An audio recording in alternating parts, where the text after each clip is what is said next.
Well, hey there, everyone. It's Mrs. Acero here with another First Chapter Friday. I'm really excited for the month of November because it is Native American Heritage Month, and it's a great opportunity for me to bring you some great novels that feature Native American issues and characters. And I think you're really going to love this one. This one is called Brave, and it's by James Ford. Before we get started, I want to make sure that you have your First Chapter Friday freebie. It's in the video description, and it's a good thing to print out and keep in your reader's notebook. So when it comes time for your next read, you have something to refer to. Okay, so let's get started with Brave. I'm going to read you the description from the inside jacket. Collin can't help himself. He has a unique condition that leads him to count every letter spoken to him. It's a quirk that makes him a prime target for bullies and a continued frustration to the adults around him, including his father. When Collin is asked to leave yet another school, his dad decides to send him to live in Minnesota with the mother he's never met. She is Ojibwe and lives on a reservation. Collin arrives in Duluth with his loyal dog, Seven, and quickly finds his mom and his new home to be warm, welcoming, and accepting of his condition. Collin's quirk is matched by that of his neighbor, Orenda, a girl who lives mostly in her treehouse and believes she is turning into a butterfly. With Orenda's help, Collin works hard to overcome his challenges. His real tests come when he must step up for his new friend and trust his new family. So let's get into Brave. And if you look at this, if you see that there are numbers here, okay, a little hint as to what's to come. Okay, it starts out with the word brave. Noun, a Native American warrior. Adjective, ready to face and endure danger or pain, showing courage. So let's get into chapter 1, and it is called Caterpillar. How's your nose, Collin? Principal Harris asked from under his thick tobacco-stained mustache. 18, I say, and wipe the small stream of blood escaping out of my right nostril. Principal Harris and my dad, who sits beside me, both stare at me like I'm a stain that won't come out of an expensive carpet. Can you not do that right now? Principal Harris asks with irritation aimed at me. Again, each letter invades my skull, separating itself into a countable sequence. First, they appear as puffy white clouds, but then morph into smoky white numbers, similar to those planes you see in the sky that leave messages for people. 50% off sale, or will you marry me? But mine aren't cute. My letters are stubborn and invasive, and I can't ignore them. They are in my head, pressing hard against the backs of my eyes until I give in and give them my attention. I just wanted you to notice something where we're in chapter 1. You can see a faint 21 to the word caterpillar. 23, and like I've told you a million times before, I'm not trying to do it. It just happens. Principal Harris shifts his eyes toward my father. Oh, I see. It just happens, huh? Well, maybe it does, but you know what doesn't just happen? Fighting in my school. So tell me why you decided to fight, he says, like a lawyer trying to convince a judge that I'm guilty of something. Anything. Everything. I watch his letters crawl into numbers at the same drawn-out pace in which he speaks. As much as I don't like him, his letters are slow and easy to count, which is sometimes refreshing. Most people's letters move fast like bees, stinging my mind until I release them. But this guy's letters slink across my brain like a caterpillar. 113. I didn't decide to fight. He and all his friends were doing what they always do to me at lunch, I say, hoping I don't have to explain further and reveal to my dad what a wuss I usually am at school. Which is what? My dad asks. Great, I lost a fight, and now I'm going to have to inform my dad that I'm the kid who gets picked on every day. How much of a disappointment can one son be? 11. Tease me, get right in my face and talk all at once, and they never shut up, I say. Collin, you can't start a fight with people just because I want to talk to you, Principal Harris says, even though he very well knows that no one simply wanted to chat with me. They wanted to say as many big words to me for as long as they could and laugh at me as I struggled to count them. It's a sick and twisted game the other students play on me on a daily basis.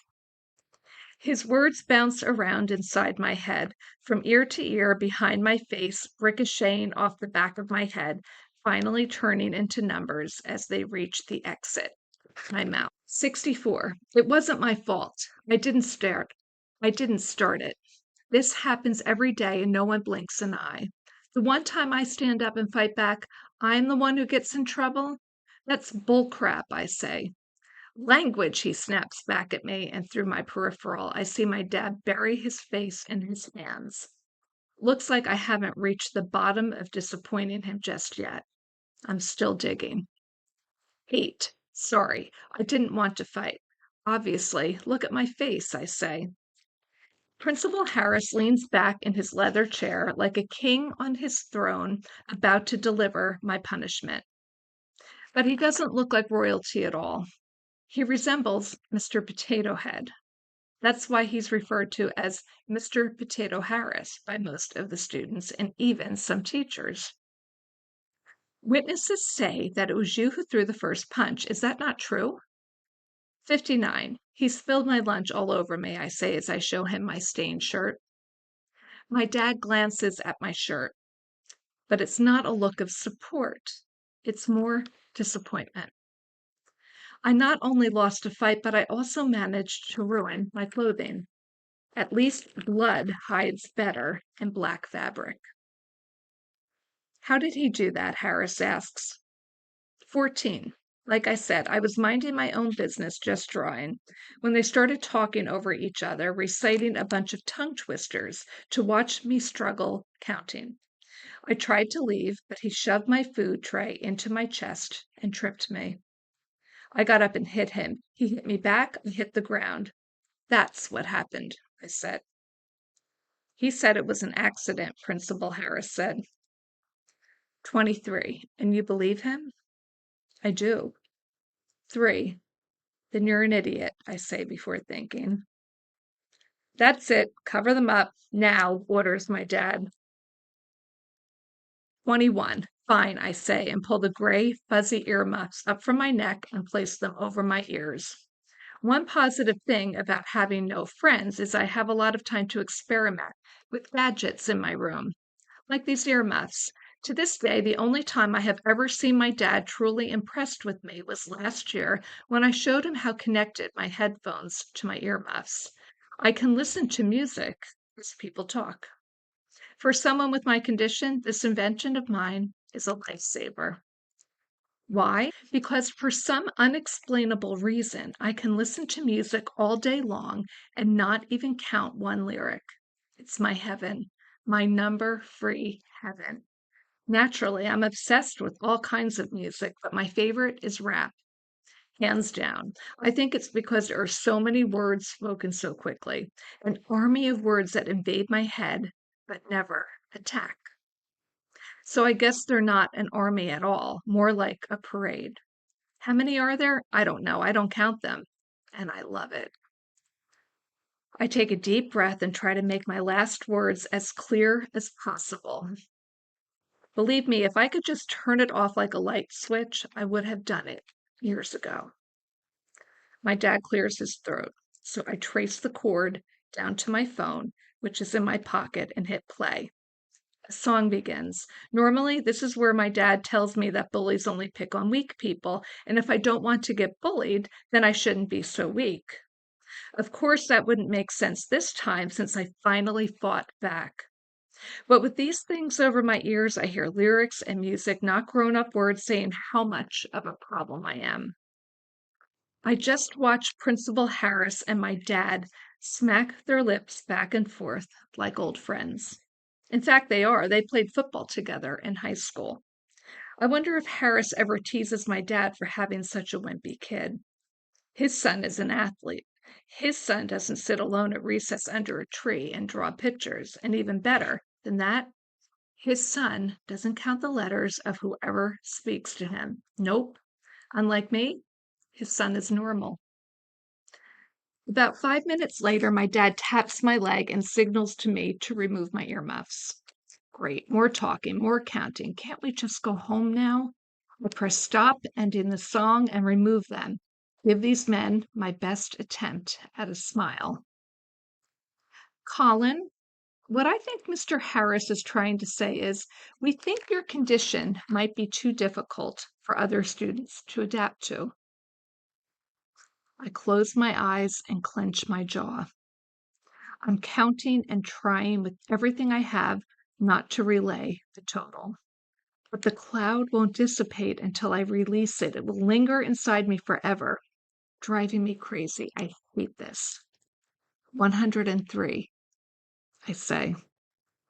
Principal Harris sighs in frustration. Difficult for everyone else? Seriously? I ask my dad. Principal Harris sets his elbows on his desk and leans forward. It's just not working out for you here, Collin. I suggested to your father that homeschooling could be beneficial for someone like you.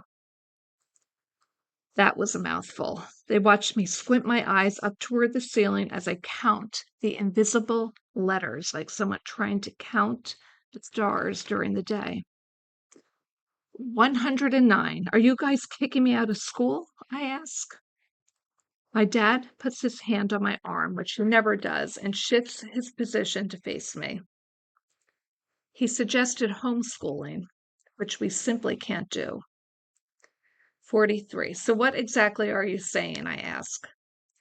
I can't have you at home. We can't afford a teacher to come every day, he says. 52. So I ask again. Well, then what are you saying?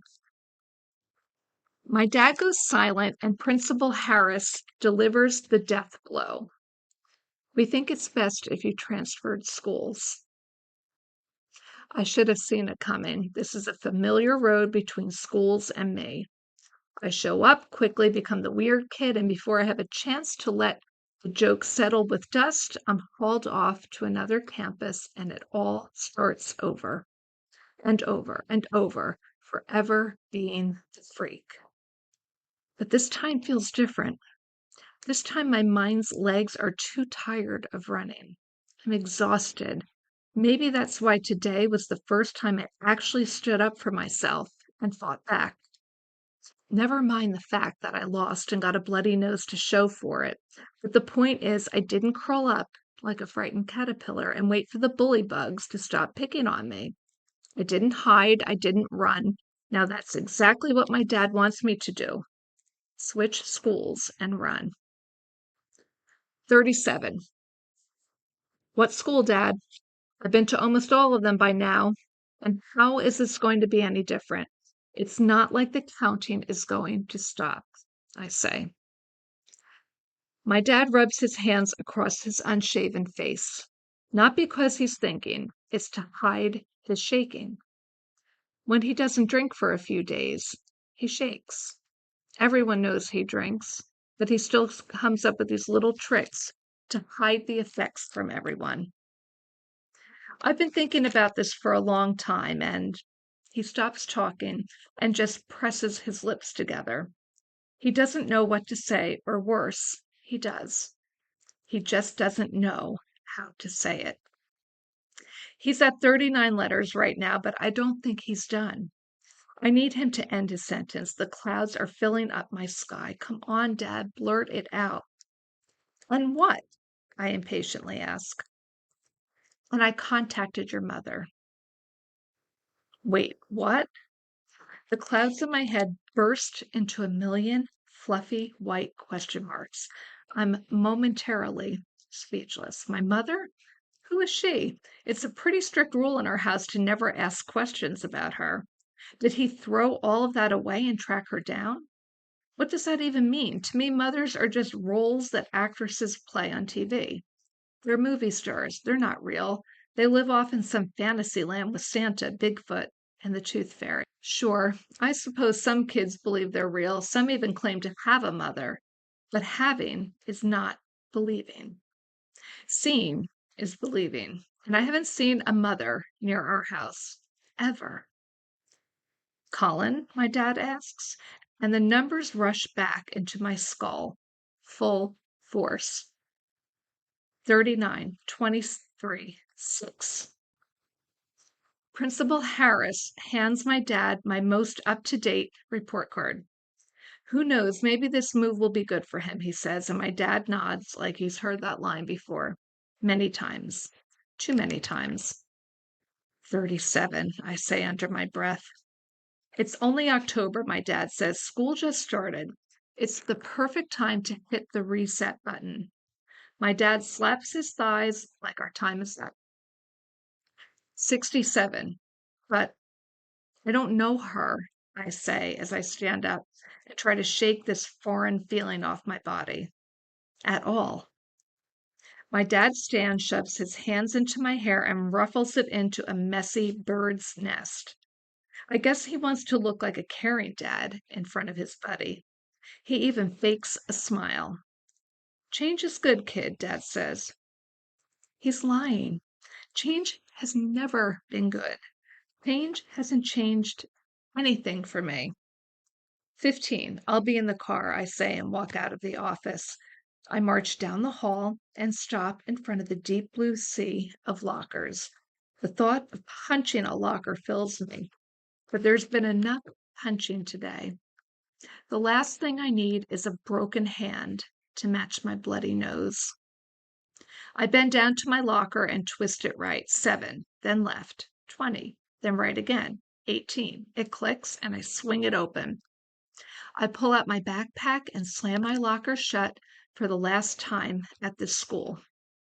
I put it on and tighten the straps and begin my final walk through these halls.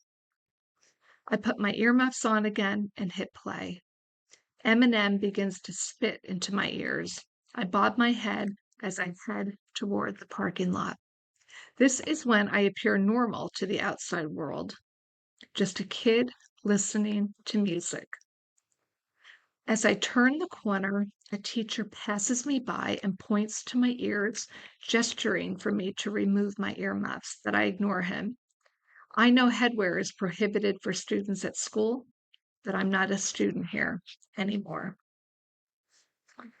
Okay, so that was chapter 1, and we obviously did not get into the portion where he goes to live with his Native American mother, but this, I promise you, this book unfolds beautifully. It's very captivating, and it's a very touching story. So I hope you'll check it out. My library actually had this book on the shelves, but if your library does not, you can always ask, and many times they can grab it for you from a neighboring library. So I hope that you enjoyed this week's selection. Be sure to tune in next week where I'm going to continue with our Native American series. If you have a book that you would like to see featured on my channel, be sure to leave a comment and I'll do my best to make it happen. Until then, happy reading and I'll see you next Friday.